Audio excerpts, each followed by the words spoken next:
Guys, നമ്മുടെ ഷാജി പാപ്പൻ തിരിച്ചു വന്നിട്ടുണ്ട് ആട് 3യുമായിട്ട്. ആ മൂവി എങ്ങനെയുണ്ടെന്ന് അറിയണ്ടേ? I could do this all day, I could do this all night, all month, all year for my നമ്മൾ ആട് 1ഉം ആട് 2ഉം കണ്ടിട്ടുണ്ട്. അതിനുശേഷം ആട് 3യുടെ പാർട്ട് 1 ആണ് ഇറങ്ങിയിരിക്കുന്നത്. മൂവി എങ്ങനെയുണ്ടെന്ന് ചോദിച്ചാൽ നല്ല class comedy entertaining movie plus ഒരു ഫിക്ഷണൽ മൂവി ആയിട്ട് അതിനെ മാറ്റിയിട്ടുണ്ട്. നമ്മൾ ആട് 1ഉം 2ഉം കണ്ടതുപോലെയല്ല. അതെങ്ങനെയാണ്? അതൊരു ഫൺ പാക്ഡ് ഒരു നാട്ടിൻപ്രദേശത്ത് നടക്കുന്ന ഒരു മൂവി. ഇതെങ്ങനെയെന്ന് വെച്ചാൽ കുറച്ചുകൂടെ ഒരു ഫിക്ഷണൽ ടൈപ്പ് ഓഫ് മൂവി. അതായത് 2 സ്റ്റോറി പാരലലി ഇങ്ങനെ നടക്കുന്നുണ്ട്.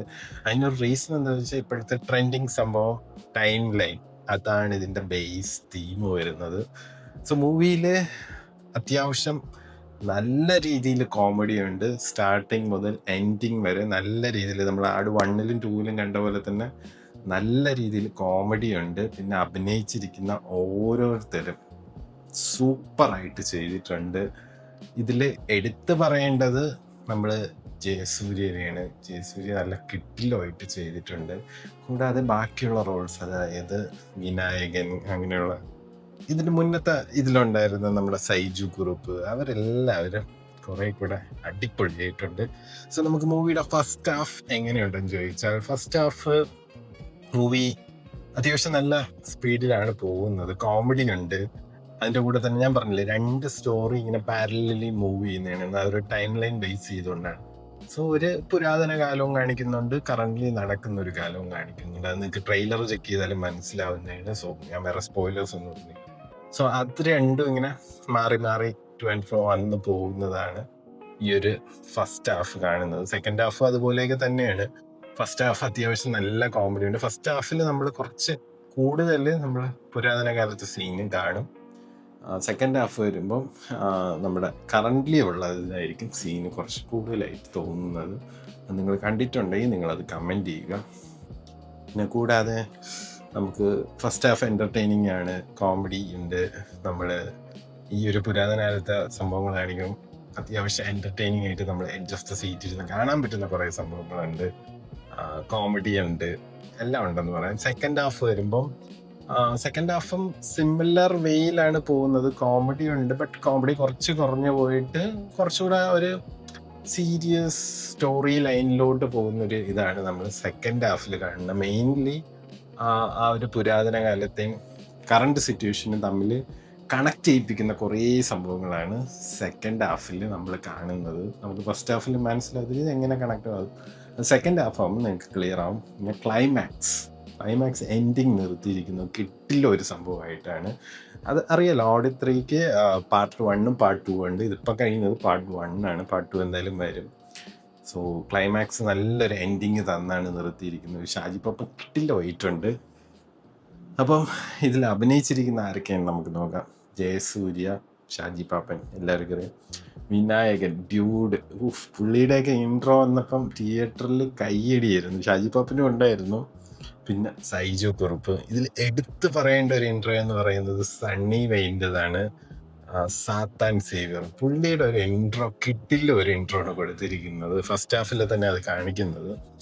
അത് നല്ലൊരു ഇൻട്രോ ആണ്. നമുക്ക് മാർക്കോ സ്റ്റൈലിലൊക്കെ കാണുന്ന ഒരു സംഭവം തോന്നും. പിന്നെ ഇന്ദ്രൻസ് അഭിനയിച്ചിട്ടുണ്ട്. പുള്ളിക്കാരൻ നല്ല കിട്ടില്ല റോളാണ് ആട് 1ഉം 2യിലുള്ളത്. പിന്നെ ഇതിൻ്റെ പ്രൊഡ്യൂസർ ഇതിൽ സർബത്ത് ഷമീർ എന്ന് പറയുന്ന ക്യാരക്ടർ, വിജയ് ബാബു, പുള്ളി നല്ല കിട്ടിലുമായിട്ട് ഈ അഭിനയിച്ചിരിക്കുന്ന എല്ലാവരും പുരാതന കാലത്തെ സീനിലും ഉണ്ട്, കറൻ്റ്ലി നടക്കുന്ന ആ ഒരു സ്റ്റോറിയിലും ഉണ്ട്. എല്ലാവരും അഭിനയിച്ച് തകർത്തിരിക്കുകയാണ്. പിന്നെ ഡയറക്ടർ മിഥിൻ മാനുവൽ തോമസ്, ഒന്നും പറയാനില്ല. പുള്ളി ഇങ്ങനെ ഈ ഒരു സ്റ്റോറി എങ്ങനെ ഒപ്പിക്കുന്നെന്ന് ഒരു ഐഡിയ ഇല്ല. നല്ല ഡയറക്ഷൻ, നല്ല നമ്മൾ ആരും ചിന്തിക്കാതെയും നമുക്ക് എന്ത് ചെയ്യാം, നമുക്ക് വിചാരിക്കാൻ പറ്റാത്ത ആ ഒരു സ്റ്റോറിയിൽ നമ്മൾ എത്ര ആലോചിച്ചാലും നമുക്ക് കണക്ട് ചെയ്യാൻ പറ്റാത്ത ഒരു സ്റ്റോറിയിൽ തന്നെയാണ്. അത് നമുക്കപ്പം ഒരുപാട് ആകാംക്ഷ അല്ലെങ്കിൽ സർപ്രൈസ് തരും അങ്ങനത്തെ സ്റ്റോറി വരുമ്പോൾ. സോ അത് നിങ്ങൾക്ക് ഇഷ്ടമായിരിക്കും. പിന്നെ പ്രൊഡ്യൂസർ വിജയ് ബാബു പറഞ്ഞായിരുന്നു. പിന്നെ മ്യൂസിക് ഷാൻ റഹ്മാൻ. പഴയ ആട് 1ഉം 2യിലെ ആ ഒരു മ്യൂസിക് ഇതിൽ കുറച്ചുകൂടെ ഒന്ന് ഒരു എന്തു പറയാൻ, ഒരു ടോൺ ചെയ്ത് കുറച്ചുകൂടെ ഒരു ബ്ലെൻഡ് ചെയ്തെടുത്തിട്ടുണ്ട് ഒരു മോഡേൺ സ്റ്റൈലിലോട്ട്. അത് നല്ല കിട്ടിലുമായിട്ട് ഷാൻ റഹ്മാൻ ചെയ്തിട്ടുണ്ട്. പിന്നെ സിനിമാറ്റോഗ്രാഫർ അഖിൽ ജോർജ് കിട്ടിലുമായിട്ട് ചെയ്തിട്ടുണ്ട്. എല്ലാവരും കിട്ടിലുമായിട്ട് ചെയ്തിട്ടുണ്ട്. നമ്മൾ ആട് 1-ലും 2-ലും ഇല്ലാത്ത കുറച്ച് ക്യാരക്ടേഴ്സ്, കുറച്ച് 2-3 ക്യാരക്ടേഴ്സ് എന്തോ ഉണ്ട് അവരെ ഇതിൽ കാണിക്കുന്നുണ്ട് വേറെ രീതിയിലായിട്ട്. കൊള്ളാം. എന്തായാലും നല്ലൊരു പടമാണ്. തിയേറ്ററിൽ പോയി ഫാമിലി ആയിട്ട്, നമുക്ക് പിള്ളേരായിട്ടും ഫാമിലി ആയിട്ട് പോയിരുന്ന് ധൈര്യമായിട്ട് കണ്ട് എൻജോയ് ചെയ്യാൻ പറ്റുന്ന ഒരു പടമാണ്. സിനിമയുടെ ലെങ്ത് എനിക്ക് തോന്നുന്നത് 2 മണിക്കൂർ 50 മിനിറ്റ്, ഏകദേശം 3 മണിക്കൂറുണ്ട്. എങ്കിലും കുഴപ്പമില്ല, നമുക്ക് ആ ഒരു കോമഡിയും സംഭവം ഉള്ളത് കൊണ്ട് മൂവി തീരണ നമ്മൾ അറിയത്തേ ഇല്ല, പെട്ടെന്ന് തീരും. എനിക്കെന്തായാലും ഈ മൂവി നന്നായിട്ട് ഇഷ്ടപ്പെട്ടു. ഞാൻ ദുരന്തർ കാണാൻ വേണ്ടി പോയിരുന്നതാണ്, ബട്ട് ഇതിന് പോയി കഴിഞ്ഞിട്ട് ദുരന്തറിന് പോകാമെന്ന് വിചാരിച്ചു. അപ്പം നല്ലൊരു പടം. ഞാൻ ഔട്ട് ഓഫ് 5 ഒരു 4.3 റേറ്റിംഗ് കൊടുക്കുന്നുണ്ട്. എൻ്റെ പാർട്ട് 2 എത്രയും പെട്ടെന്ന് വന്നാൽ അത്രയും നല്ലത്, കാരണം അത്രയും നല്ലൊരു പടമാണ്. ഇതിൻ്റെ ആ ഒരു ഇപ്പോഴത്തെ ഹൈപ്പ് കയറി നിൽക്കുന്ന ആ ഒരു ഇതിൽ തന്നെ പോകണം.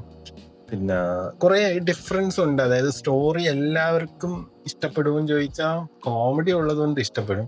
ബട്ട് ഇതിൽ ആ പുരാതന കാലത്തിൻ്റെ കുറച്ച് സംഭവങ്ങളും കറൻ്റ്ലി നടക്കുന്ന സ്റ്റോറിയായിട്ട് അതെങ്ങനെ കണക്റ്റ് ആവുന്നു എന്ന് നമുക്ക് ഫസ്റ്റ് പാർട്ടിൽ വളരെ ക്ലിയർ ആയിട്ട് അറിയാൻ പറ്റില്ല.